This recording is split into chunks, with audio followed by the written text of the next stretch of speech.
नमस्कार। जीवक आयुर्वेद भवन में आप सभी मित्रों का स्वागत है। आज हम ये जानेंगे कि किन किन स्थानों की औषधियों का चयन नहीं करना चाहिए, अर्थात छोड़ देना चाहिए। तो इसमें एक हम आपको बता रहे हैं, आधार ग्रंथ का है ये कि वल्मीक कुत्सिता नोपश्मशानो सर मार्ग जाह जंतु वन्नी हिमव्याप्ता नौ सद्य कार्य सिद्धिदाह। अर्थात इसमें कहा गया है कि वल्मीक का अर्थ होता है बामी, जहाँ पर दीमक बना लेता है अपना घर, उसको बामी भी कहा जाता है। दीमक अपना घर बना लेता है, तो यदि उस स्थान पर औषधि है या उसके आसपास है या उसके बीच में है, तो उन स्थान की औषधि नहीं लेनी चाहिए। इसके पश्चात उसमें कुत्सित स्थान शब्द आया है, तो कुत्सित का अर्थ होता है निंदित स्थानों की, जैसे नालों के पास की, अपवित्र स्थानों की, वहाँ की छोड़ देना चाहिए। इसके पश्चात श्मशान शब्द आया है, तो अर्थात श्मशान शब्द ऐसी जगह में जहाँ जो मृतक लोगों को गाड़ दिया जाता है या जलाया जाता है, यदि उस स्थान में आपकी औषधि है तो वहाँ की औषधि का त्याग कर देना है। इसके अतिरिक्त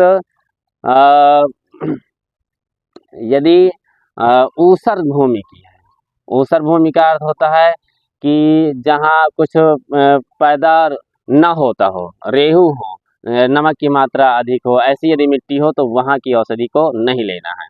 इसके पश्चात मार्गजाह कहा गया है, अर्थात मार्ग में, मार्ग के बीच में हो या उसके दाएं बाएं हो, अर्थात ऐसे स्थान जहाँ पथिक जो निकल रहे हो उनको पैर से कुचल दी गई हो, तो ऐसी स्थान की औषधि नहीं लेनी है, अर्थात रोड के किनारे की भी औषधि नहीं लेनी है। इसके पश्चात उसमें कहा गया है वन्य हिमव्याप्ता, अर्थात आग से झुलस गई हो या हिम या ओले से, पाला के कारण वो झुलस गई हो, तो ऐसी स्थान की औषधि को छोड़ दिया जाता है। इसके पश्चात क्या करना है कि यदि कीड़ों ने खाया हुआ हो तो ऐसी जगह की भी औषधि नहीं लेनी है, और यदि आप ऐसी जगह की औषधि लेते हैं तो वो फलदायी नहीं होगी, गुणकारी नहीं होगी। तो जब भी आप औषधि चयन करें तो इन स्थानों की छोड़ करके आप अन्य स्थानों की औषधि चयन कर सकते हैं। इसके अतिरिक्त उसमें एक और बताया गया है कि अनुपदेश की, अर्थात जहाँ बहुत अधिक वर्षा होती हो, नदी, तालाब, झील, कुआं इत्यादि हों, बहुत पर्वत वृक्ष आदि हों, तो ऐसे स्थानों की भी उसमें औषधि छोड़ने के लिए कहा गया है।